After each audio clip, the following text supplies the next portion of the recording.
반갑습니다, 여러분. 부족한 사람을 이 자리에 세워주신 하나님께 감사드리고요. 특별히 사랑하는 우리 목사님 뵌지는 얼마 안 되는데 사람을 세워주는 걸 좋아하시는 것 같아요. 섬김의 리더십을 저도 가르치고 있는데 저는 사실 섬김의 리더십, 부모교육, 이렇게 인생 그 다음에 성경 공부 이렇게 하고 있습니다만은 이렇게 귀한 자리에 참 많이 부족한 사람을 세워주셔서 감사하고 이렇게 아름다운 교회에 또 서게 돼서 영광입니다. 또 목사님과 사모님, 우리 장로님들, 우리 집분자 모든 분들 아름다운 모습을 또 섬김을 좀 많이 받았어요. 환대, 목사님 설교에 환대가 나오더라고요. 그래서 환대도 많이 받고 그래서 그때 이제 환대 받을 때 생각이 나는 게 짜장면 얘기가 또 생각이 나더라고요. 두 번 이렇게 재밌어 하시길래 짜장면 하니까 제가 또 생각나는 게 있어서 말씀을 드리고 시작하려고 합니다. 저는 2003년도에 이제 유학을 왔어요. 리버티 대학이라고 거기서 신학을 석박사를 하고 한국에 돌아갔습니다. 2007년도에 돌아가게 됐고요. 저희는 이제 워싱턴에서 버지니아인데 워싱턴에서 한 4시간 거리에 있는 버지니아, 그러니까 린치버그라는 조그만 동네에서 공부를 했습니다. 아주 작은 동네입니다. 대학도 그렇게 많지 않고 거기서 이제 짜장면 얘기 나오길래 그게 생각나더라고요. 옛날 생각나더라고요. 그거 먹으러 사람들 이제 보통 이제 우리는 워싱턴으로 사람들을 데리러 가거든요. 워싱턴에 이제 덜러스 공항에 내리면은 아내가 오면은 이제 데리러 가는 경향이 있어서 그 짜장면 먹고 꼭 왔거든요. 그 맛을 압니다. 여러분 시카고 가서 7시간, 8시간 정도 가서 짜장면 먹는다는 이야기. 한인마트도 없었거든요, 사실은요. 그런 생각을 하면서 옛날 생각을 하면서 여러분 얼굴을 뵙게 되었습니다. 저는 사실 2주 동안 많이 아팠습니다.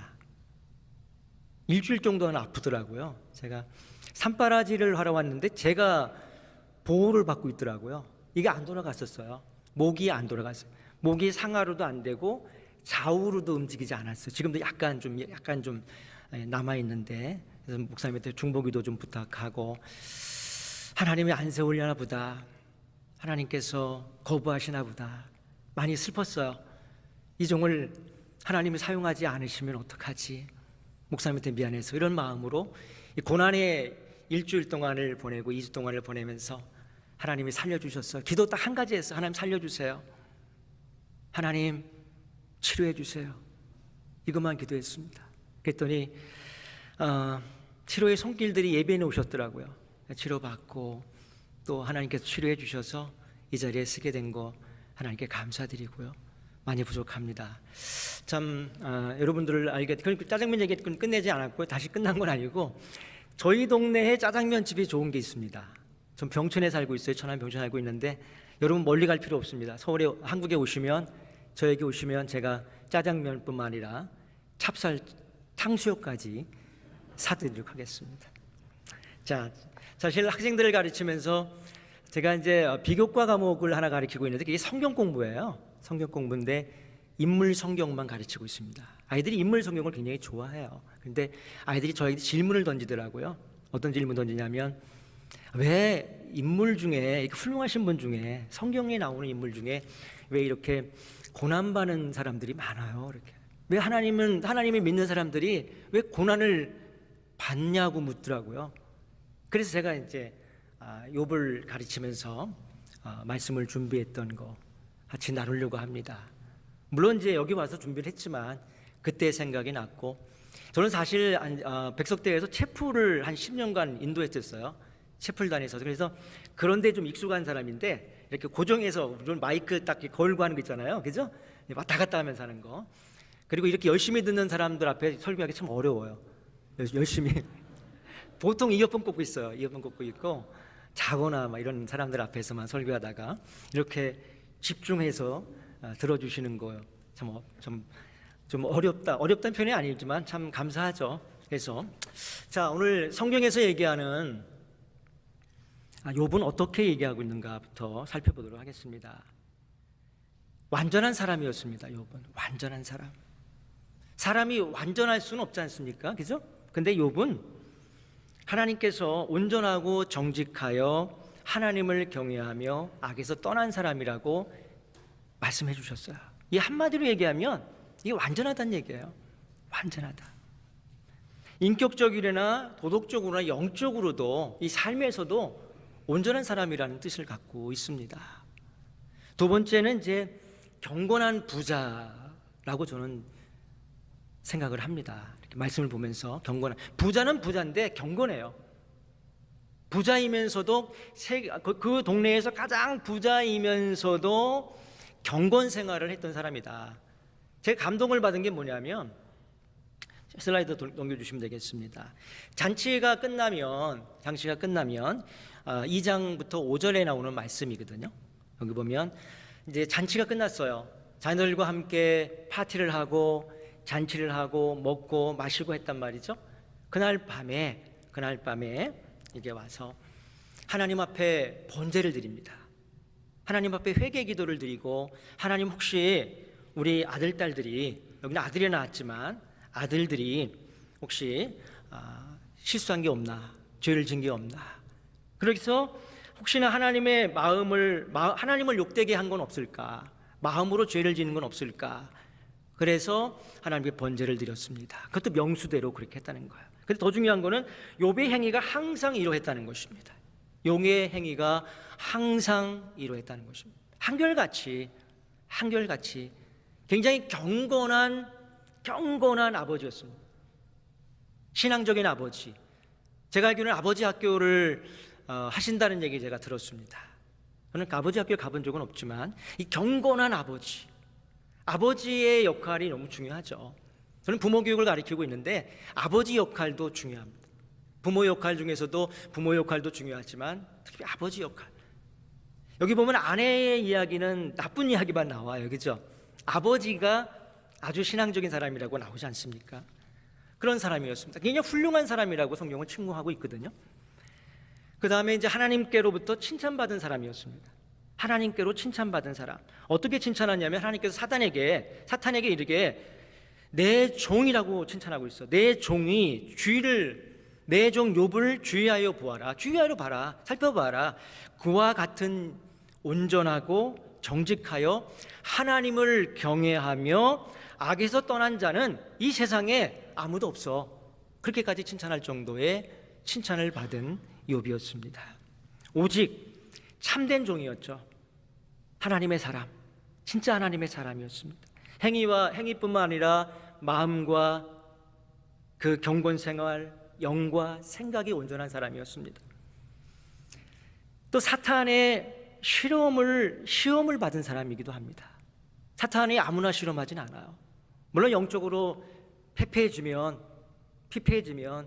사탄이 실험하겠죠. 여러분이 하나님을 떠난다고 한다면 사탄의 시험을 받을 수 있습니다.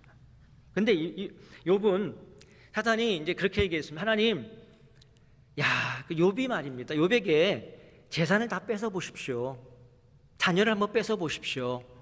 그러면 하나님 욕할 겁니다. 하나님 떠날 겁니다. 사실 제 가까운 주변에 하나님 떠난 사람 봤어요. 자기가 응답되지 않는다는 거예요. 내가 기도했는데 응답이 안 되는 거예요. 나 교회 안 나갈래. 내가 이 기도를 했는데, 자녀를 위해서 내가 이렇게 대학 가기를 원했는데 대학에 실패하고 말았어요. 신앙이 떨어지죠. 믿음이 떨어집니다. 그런 사람도 봤어요. 실험에 든 거죠. 그랬더니 이제 사단에게 하나님께서 욥을 재산을 빼앗으면, 그렇게 얘기했더니, 그러면은 몸은 손대지 말라고 한번 재산 한번 뺏어봐, 자녀들 한번 뺏어봐라고 허락을 해줍니다. 하나님의 주권 안에 있습니다. 사단이 자기 마음대로 하지 않았어요. 중요한 겁니다. 하나님께서 사단에게 그래 한번 해봐라. 왜냐하면 하나님께서는 욥이 하나님을 욕하지 않을 거라고 예상을 했는지 안 했는지 모르겠습니다. 결국에 가서는 하나님을 찬양하지만은 하나님 또 원망도 합니다. 주권적인 하나님의 사람이었댔어요. 주권적인 신앙의 사람. 욥은 누구냐면 주권이라는 것은 뭐냐면 오늘 읽은 본문의 말씀입니다. 20장부터 22절의 말씀인데, 주신이도 하나님이시오, 거두가시는 분도 하나님이십니다.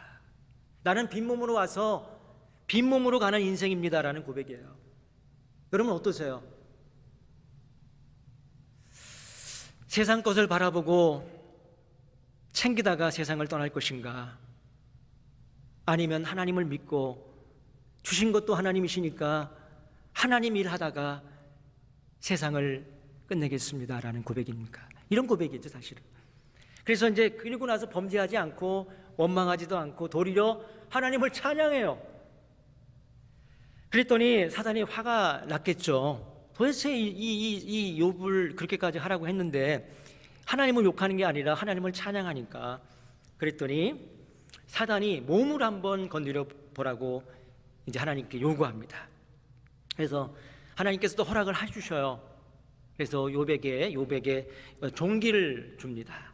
발끝부터 정수리까지 머리까지 종기라고나 악성 종기를 주십니다.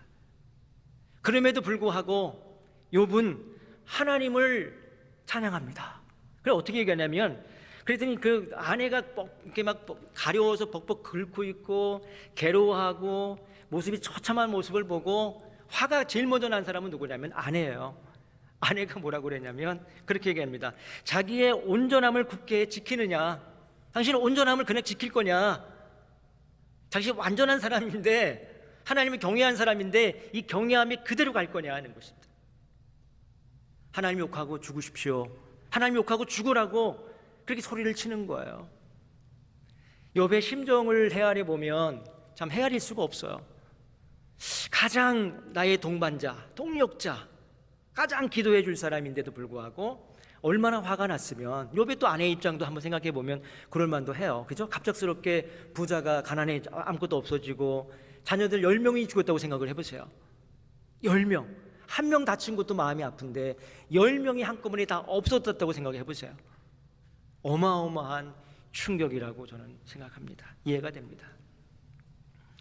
근데 욥은 이렇게 또 고백을 해요. 참 어떻게 보면 이 부분 참 존경스러우면서도 이해가 안 되는 부분이기도 해요. 저희 신앙으로는 나도 막 하나님 원망했을 것 같아요. 근데 우리가 하나님께 복을 받았은즉 화도 받지 아니하겠느냐. 더 화가 나죠? 그렇게 같이 막 울어주고 하나님 원망하고 막 이랬으면 좋겠는데 예를 들어 자기는 아닌 거예요. 그 심정은 잘 모르겠어요. 내가 욥이 아니니까. 그랬더니 우리가 하나님께 복을 받았은즉 화도 받지 않겠느냐 하면서 어리석은 여자 말 같도다.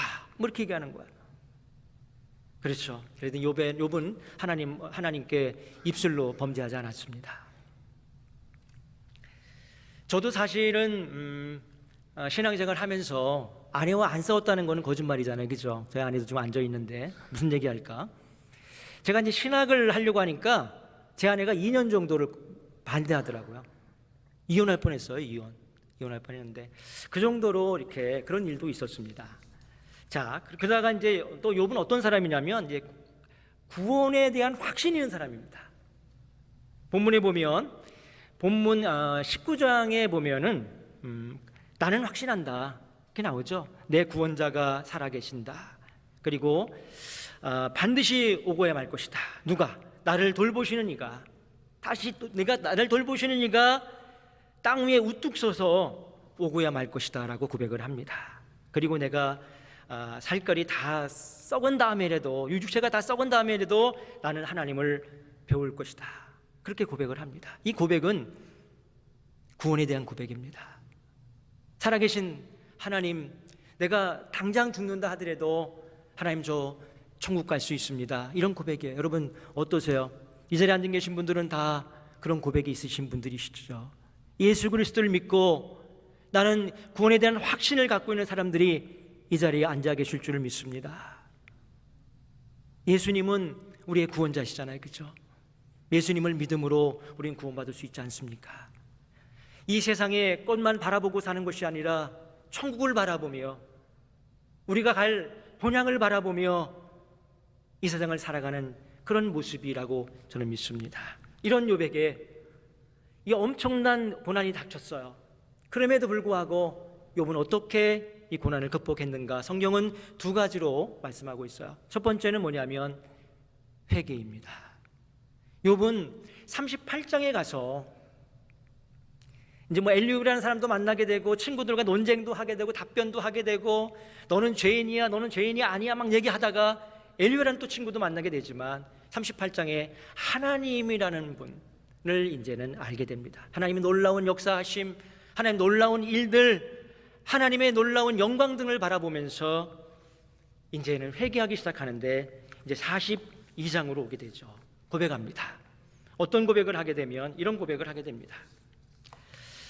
나는 42장 3절인데 나는 깨닫지도 못한 일을 말하였고 스스로 알 수도 없고 헤아리기도 어려운 일을 말하였나이다. 깨닫지도 못한 일을 자기가 말했다는 거예요. 하나님에 대해서 잘 알지 못했습니다. 근데 이제서야 하나님과 대화를 통해서 하나님의 영광을 보면서 하나님의 이 놀라운 일들을 보면서 현상들을 보면서 이제서야 하나님을 헤아릴 수가 있었습니다. 그리고 회개합니다. 그리고 또 하나는 기도입니다. 이 기도가 참 중요하죠. 저도 사실은 중보기도를 하는 우리 목사님들, 제자 목사님들이 있어요. 제가 2007년도에 이제 한국 가서 신학생들을 가르친 그 제자들도 있고 그래서 그 목사님들에게 기도 부탁을 하고 이 자리에 섰습니다. 기도해 주세요. 기도해 주세요. 몸이 낫게 해주세요. 그랬습니다. 역시 하나님도 하나님이 욥의 친구들에게 찾아가서 이렇게 말씀하십니다. 욥에게 찾아가서 친구들에게 얘기합니다. 너가 정죄했지?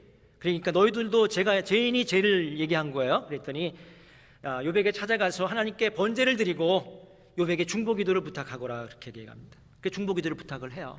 그래서 욥의 중보기도를 합니다. 자기를 저주했던 그 친구들을 위해서 중보기도를 시작합니다. 그랬더니 그 친구들의 모든 죄들이 사함받게 되고 모든 것들이 두 배로 회복되는 역사가 일어나게 되었습니다. 중보기도, 용서기도죠. 다른 사람, 나를 미워하는 사람을 위해서 기도하는 거 참 어렵습니다. 다른 사람을 위해서 기도한다는 거 쉬운 일은 아니에요. 저도 우리 목사님 기도해 주셔서 감사하고, 저는 한때는 65세까지 이제 퇴임한 후에는 기도하는 교회를 세울까도 했었어요. 개척을 할까. 기도하는 교회는 성도가 2명입니다. 저와 제 아내.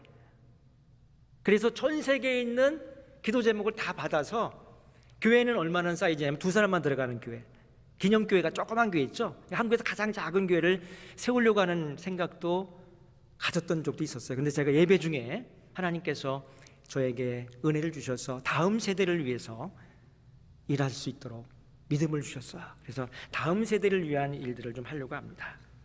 이만큼 중보기도가 중요합니다. 여러분도 다른 사람을 위한 중보기도 필요합니다. 그렇다면 하나님의 사람, 여러분 같은 사람, 저 같은 사람들이 고난을 받는 이유가 무엇일까? 참 고난에는 여러 가지가 있어요. 첫 번째, 저는 이 죄라는 부분에 대해서 말씀을 드리겠습니다. 고난을 받는 이유 중에 하나가 죄의 결과일 수도 있어요. 잘못했을 경우에. 저는 성경에 나오는 인물 중에 여러분들이 계시지만 하나님의 마음에 합한 자 다윗의 실수한 이야기를 하나 할까 합니다. 다윗은 사실 칭찬받은 사람이었댔어요. 험잡을 데가 없었어요. 하나님 마음에 합한 자였어요. 실수한 거 하나를 든다고 한다면 성을 범죄한 것입니다. 밧세바라고 하는 자기의 충실된 종, 부하의 아내인 밧세바를 성적으로 범한 거죠. 그걸 취해버린 거예요. 그리고 아이를 임신시켰죠. 아이를 갖게 되었어요. 그래서 하나님께서 그 아이를 그냥 죽여버립니다. 하나님 무서우신 분이세요. 그리고 나서 무릎을 꿇습니다. 하나님 잘못했습니다. 살려주십시오 라고 기도했겠죠. 하나님 용서해 주셨어요. 자, 하나님은 어떠신 분이냐? 죄에 대해서 용서를 구하면 용서해 주십니다. 그러나 죄의 결과는 있으시더라고요. 그래서 그 집안이 다윗 왕족의 집안들이, 다윗 왕족들이 싸움이 벌어집니다. 가족들 간의 싸움, 왕자들 간의 싸움, 싸움판이 됩니다. 그리고 서로 전쟁이 일어납니다. 그 예로 하나 든다면 압살론이라고는 아들이 있었어요. 압살론. 이 압살론이 어떤 정도냐면 패륜 행위를 합니다. 자기 아버지의 왕권을 뺏으려고, 왕자를 뺏으려고 하니까 그게 도망가게 됩니다. 다윗이 도망갈 때 예루살렘 성에 자기는 도망가고 거기에 후궁들을 좀 남기고 합니다. 이 후궁들하고 낮에 성경에 나오는 이야기입니다만 낮에 동침을 하게 됩니다. 이게 말이 될 얘기입니까? 이런 행위들을 하게 됩니다. 그리고 자기 동생 다말이라고 있었는데 이 다말을 자기의 이복형인 암논이 또 근친상간을 하게 됩니다. 이거 말고도 어마어마한 악행들이 이루어지게 되는 거죠. 그것은 고난에 대한, 죄에 대한 대가라고 성경은 이렇게 말씀하고 있어요. 그리고 나서 욥의 친구들의 이야기를 잠깐 돌아오겠습니다. 욥의 친구들은 처음에는요 2장의 11절부터 13절에 가면 굉장히 욥을 격려합니다. 격려해요. 격려하고 위로합니다. 그러다가 하나님께서 너를 그렇게 한 것은 너희 죄 때문이라고 정죄를 해버리죠. 우리도 이와 같이 욥의 친구들처럼 정죄하는 경우도 간혹 있을 수 있습니다. 공감 능력이 떨어질 수 있어요. 다른 사람의 사정을 모르면서 우리가 우리의 생각대로 얘기하는 경우가 있습니다. 말을 조심할 필요가 있죠. 예를 들어 격려를 하다가 격분시키고, 그죠? 위로하러 왔다가 위로가 되지 않고 위압감을 줘버리고, 하나님이 그러신 거야, 하나님에 대해서 너무 막 하나님 무서운 하나님이야, 뭐 이렇게 얘기하고 위압감을 주는 경우가 있어요. 이런 건 우리는 피해야 될 것입니다. 고난은 단순히 징계만 있는 것은 아닙니다. 하나님의 사람에게 고난을 주시는 이유가 있어요. 유익을 주시기 위한 것입니다. 때에 따라서는 겸손하게 만드시기도 하고요, 때에 따라서는 연단을 시키기도 합니다. 저는 오늘 두 가지의 말씀을 전하려고 합니다. 첫 번째는 하나님의 사람들에게 고난을 주신 이유가 하나님의 놀라운 일을 행하시기 위해서, 하나님의 놀라운 일을 드러내시기 위해서라고 믿습니다. 저는 성경을 읽으면서 하나님께서 저에게 이 답을 주셨어요. 하나님 어떠신 것입니까? 예수님의 말씀을 통해서 그 답을 찾을 수가 있었어요. 요한복음 9장에 나오는 말씀입니다. 1절부터 3절까지 나오는 말씀인데, 예수님께서 길을 가실 때에 누굴 만났냐면 시각장애인, 맹인을 만나게 됩니다. 그랬더니 제자들이 선생님, 납비요, 이 맹인으로 난 것이 누구의 죄입니까? 라고 물어봐요. 그랬더니 예수님께서 뭐라고 말씀하냐면, 혹시 그들이 이렇게 물어봤겠죠. 이 사람의 죄입니까? 이 부모님들의 죄입니까? 그랬더니 예수님께서 명확한 답변을 주셨어요. 이 사람의 죄도 아니요, 이 사람의 부모의 죄도 아니다고 말씀하고 있습니다. 그리고 무슨 결론을 짓기 뭐라 하냐면, 그에게서 하나님이 하시는 일을 나타내고자 한다. 하나님의 하시고자 하는 일을 나타내시고자 한다는 것입니다. 놀라운 일, 하나님의 계획하심, 하나님의 인도하심, 하나님의 영광을 드러내기 위한 것이라고 성경은 말씀하고 있다는 사실입니다. 요셉의 이야기를 하려고 합니다. 요셉은 고난 가운데 있는 사람이었댔어요. 요셉은 형제로부터 죽임을 당할 뻔한 사람이었습니다.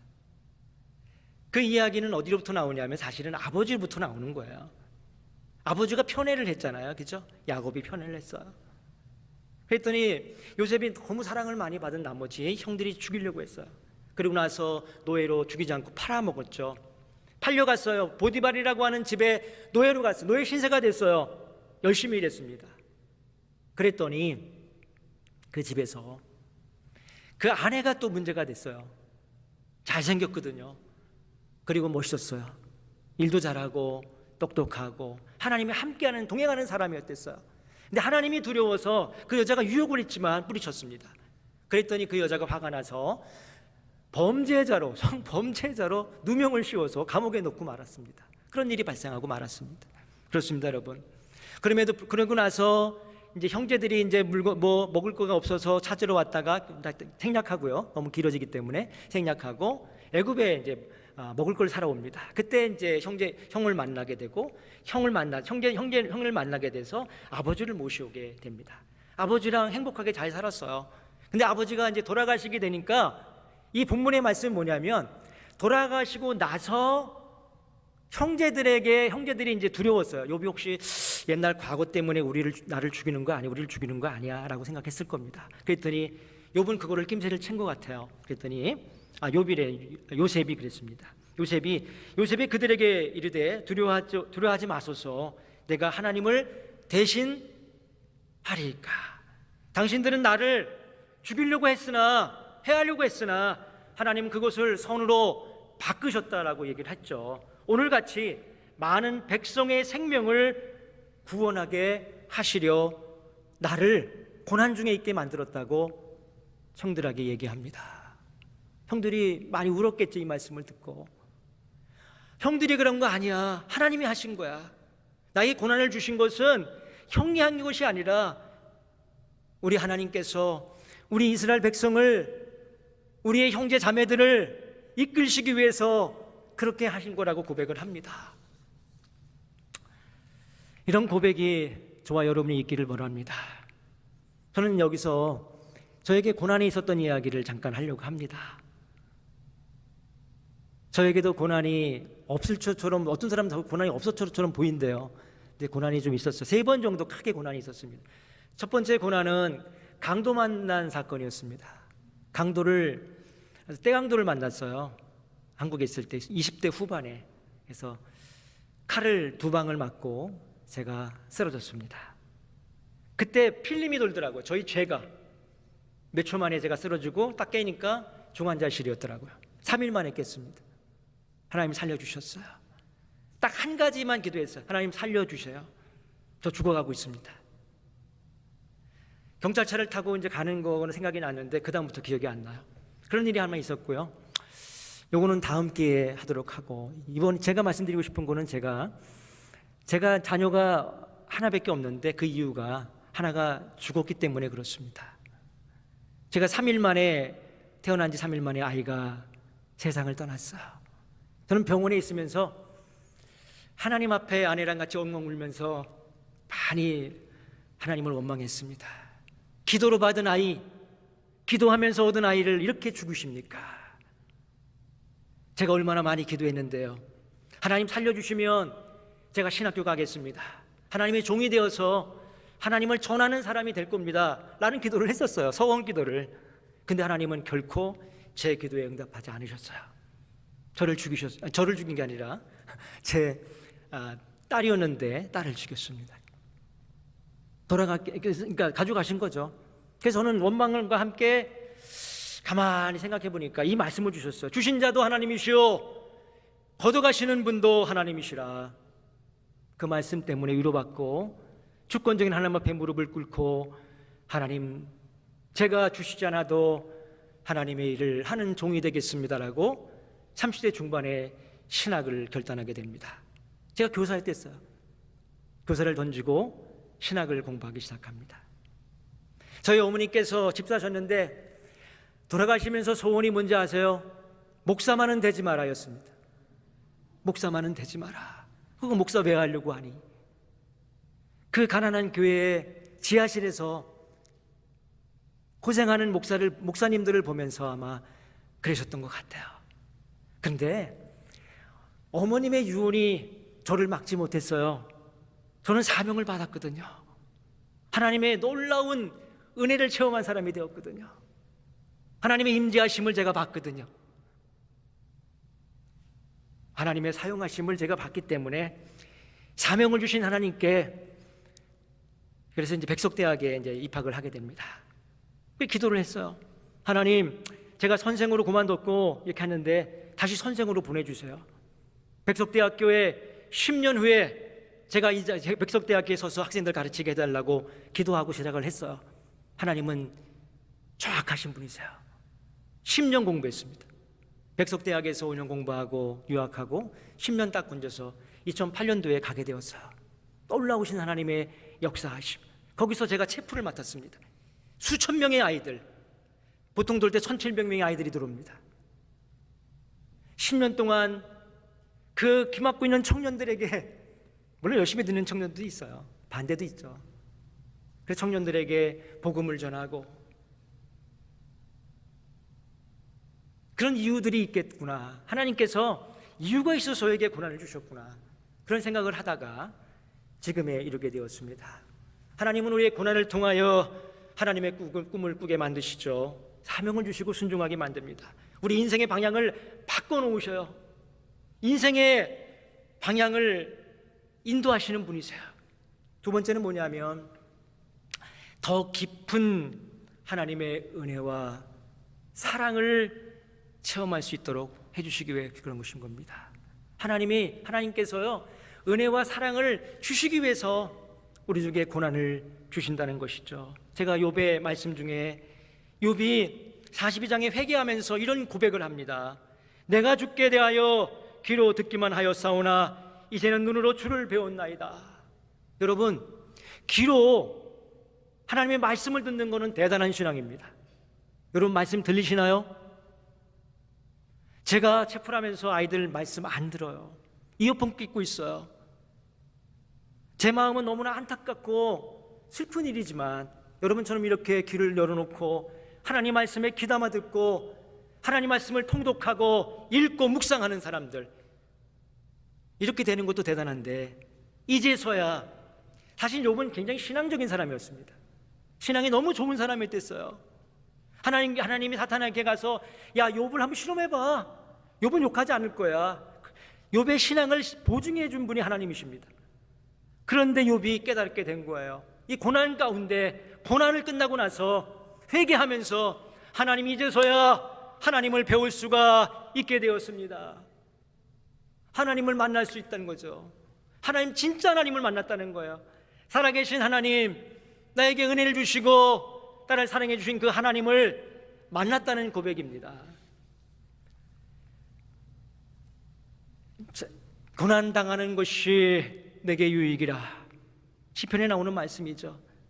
여러분, 고난당하는 것이 유익이 됩니까? 말이 안 되는 얘기잖아요. 성경은요 고난당하는 것이 내게 유익이라고 말씀하고 있습니다. 이로 인하여 내가 하나님의 말씀을 배우게 되었나이다. 고난 가운데 하나님 말씀이 오묘하고 달고 뜨겁다는 것을 느끼게 됩니다. 나를 건져주신 하나님, 나를 살려주신 하나님, 이 하나님 말씀 때문에 살아 역사하는 그런 것들을 체험하게 되죠. 우리 하나님의 사람들, 우리들은 고난 때문에 하나님 말씀을 체험하게 되고 깨닫게 되고 하나님을 인격적으로 만나게 되고 은혜를 체험하게 되고 성령 충만하게 되고 성령의 역사가 일어나게 되는 거죠. 자기의 의지대로, 자기의 생각대로 살았던 인생을 계획을 바꾸고 이제는 하나님을 위해서 어떻게 살 것인가를 고민하고 하나님 앞에 기도하는 사람이 되는 것입니다. 이것이 바로 고난이 주는 유익이죠. 제 딸의 이야기를 하면서 마무리를 질까 해요. 제 딸에게 오늘 아침에 물어봤어요. 아빠가 너 얘기를 해도 될까? 그랬더니요, 제 딸이 아빠 그러면 은혜가 된다면 해 이러더라고요. 여러분, 은혜 받으셔야 됩니다. 은혜가 되면 해 아빠 이러더라고요. 은혜가 될지 안 될지 모르겠지만 제 딸이 어릴 때부터, 유치원 때부터 사역자의 딸로서 이렇게 있다 보니까 아빠가 목사인 걸 싫어해요. 지금은 모르겠어요. 싫어하는지 안 싫어하는지 안 물어봤습니다. 겁이 나요. 또 싫어할까 봐. 그래서 초등학교 미국에서 5학년 때 왔죠. 그리고 이제 중학교 때, 고등학교 때, 대학교 때 미션 학교 나왔어요. 백석대학, 그러니까 백석대학이네, 리버티 대학에서 미션 중고대를 나왔지만 신앙적으로는 그냥 평범한 크리스찬, 아시죠? 모태신앙. 아버지가 목회자이기 때문에 따라 신앙생활을 했던 아이였습니다.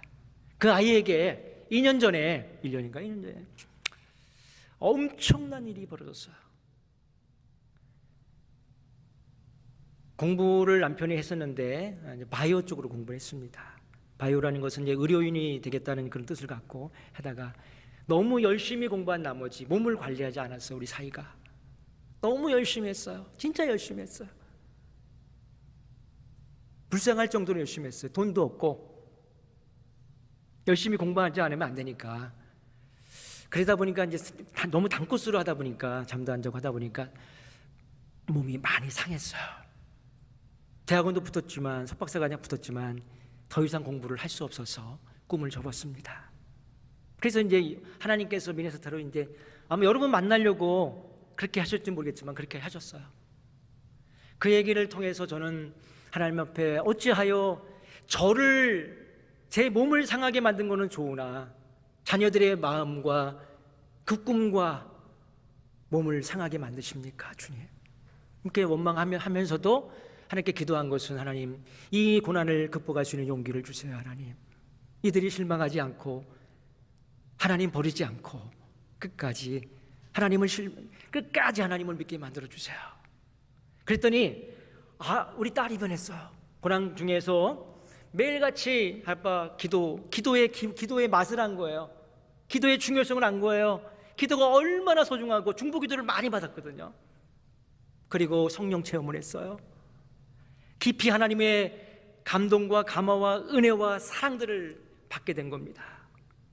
그것이 저는 하나님이 주신 선물이라고 생각합니다. 비록 좋은 직장, 당내가 총방되는 일은 아니지만, 그런 일을 하지 못하고 의료 선교사로 가지 못하는 일도 있었지만, 그런 꿈을 적게 만들었지만, 하나님께서 우리 자녀들에게 주신 거는 그리고 뒤에 2년 후에 딱 보니까 그렇더라고요. 시편의 말씀에 보면 의인은 고난이 많으나 여호와께서 그 모든 고난에서 건지시느니라. 하나님은 피난처시요 힘이시니 환난 중에 만날 큰 도움이시라. 하나님은 그러신 분이십니다.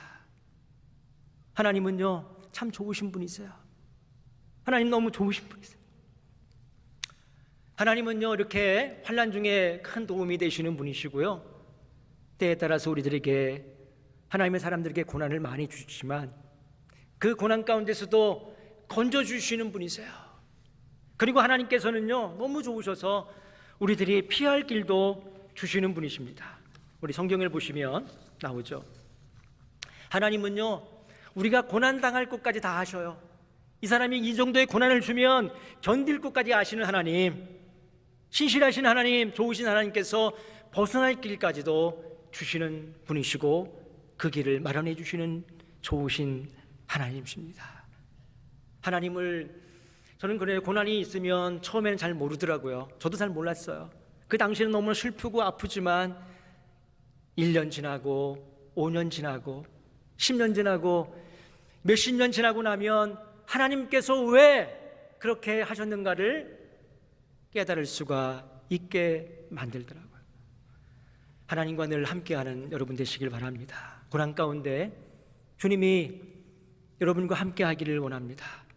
가급적이면 고난이 없으면 좋겠지만 하나님께서는 간혹은 우리들에게 어려운 고난도 주신다는 것을 알고 하나님을 원망하기보다는 하나님께 감사하는 저와 여러분 되시기를 주님의 이름으로 축복하며 기도드립니다. 기도하겠습니다. 참 좋으신 하나님 감사합니다. 부족한 종을 통하여 하나님의 자녀들에게 주시는 고난의 이유들에 대하여 말씀을 선포하게 해주심을 감사합니다. 하나님 아버지, 우리들에게 주신 고난은 바로 하나님의 놀라우신 계획하심과 뜻을 이루시기 위한 것이며 하나님께서 더욱더 깊은 사랑과 은혜를 베풀어 주시기 위한 것을 깨닫게 하여 주시오니 감사합니다. 미네소타 하나님 아버지 한인 장로교회를 하나님 축복하여 주시고 우리 정 목사님 목회할 때에 목회 잘 감당할 수 있도록 지혜와 능력도 하나님 허락하여 주옵소서. 이 모든 말씀 예수님의 이름으로 기도드립니다. 아멘.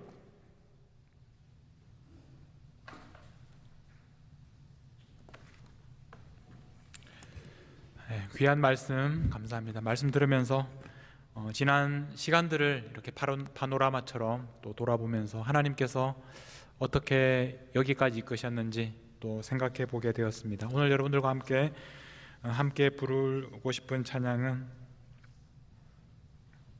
오늘 시작하시죠.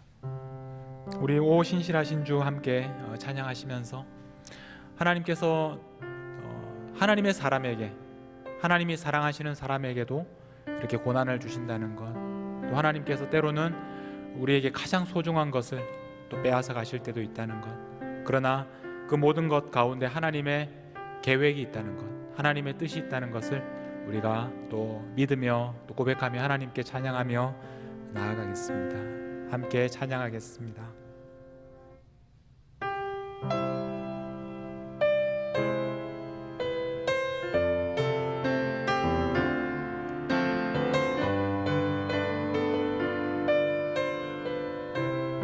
하나님 한 번도 나를 하나님 한 번도 나를 실망시킨 적 없으시고 실망시킨 적 없으시고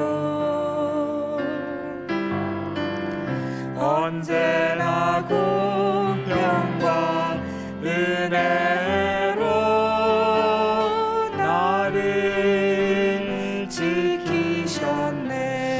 오 신실하신 주, 오 신실하신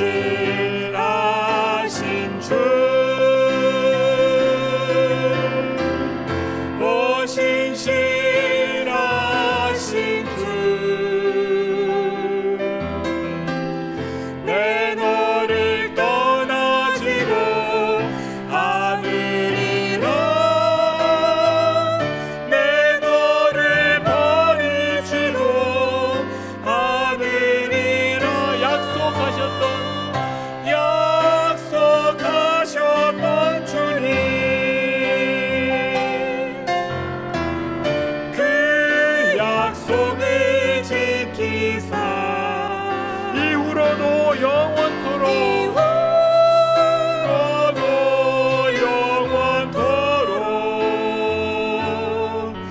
나를 지키시리라 확신하네.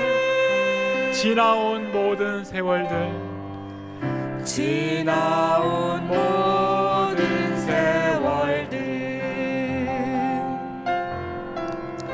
돌아보아도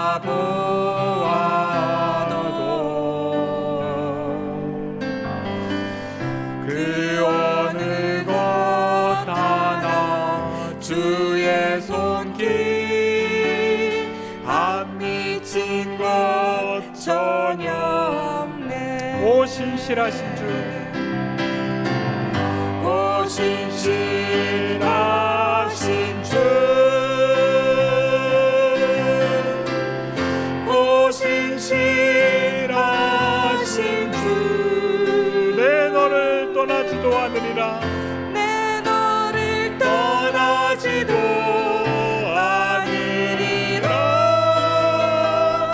내 너를 버리지도 않으리라. 약속하셨던 주님, 그 약속을 지키사 이후로도 영원토록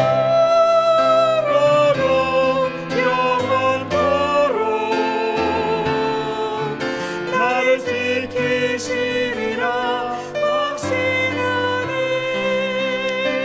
우리 오늘 하나님께서 우리에게 주시는 이 말씀을 기억하면서 하나님께서 지금까지 여러분들의 삶 속에 어떻게 함께 하셨는지, 하나님께서 얼마나 신실하셨는지, 때로는 우리의 가장 소중한 것을 빼앗아 가실 때에도 하나님께서 우리를 향한 하나님의 사랑과 하나님의 계획과 하나님의 뜻이 있다는 것을 우리가 믿으며 우리 하나님 앞에 기도하며 나아가도록 하겠습니다. 함께 기도하시겠습니다. 하나님 아버지, 오 신실하신 하나님, 우리를 한 번도 실망시킨 적 없으신 신실하신 하나님을 찬양하며 하나님 앞에 나아갑니다. 때로는 우리의 것을 빼앗아 가실 때가 있지만, 때로는 우리에게 가장 소중한 것을 주시지 않을 때도 있지만, 그러나 그 모든 것 가운데 하나님의 뜻이 있다는 것을 저희가 믿으며 나아갑니다. 하나님, 신실하신 하나님을 우리가 바라보게 하여 주옵소서. 우리의 삶 속에 지금까지 함께 하셨던 하나님, 그리고 앞으로도 영원토록 우리와 함께 하시는 하나님을 저희가 믿음의 눈으로 바라보게 하여 주시옵소서. 지금도 고난 가운데, 지금도 아픔 가운데, 지금도 고통 가운데 하루하루를 보내고 있는 하나님의 백성들을 불쌍히 여겨주시고, 하나님께서 그 시간을 인내하게 하여 주시고 하나님의 능력으로 다시 한번 새 힘을 얻게 하여 주옵소서. 하나님께서 우리 오늘 각 사람에게 말씀하시는 하나님의 음성을 듣게 하여 주시옵소서.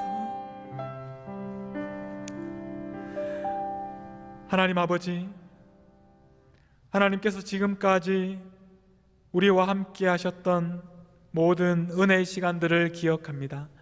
하나님의 능력과 하나님의 사랑과 은혜 때문에 저희들이 오늘 이 자리에 있음을 고백합니다.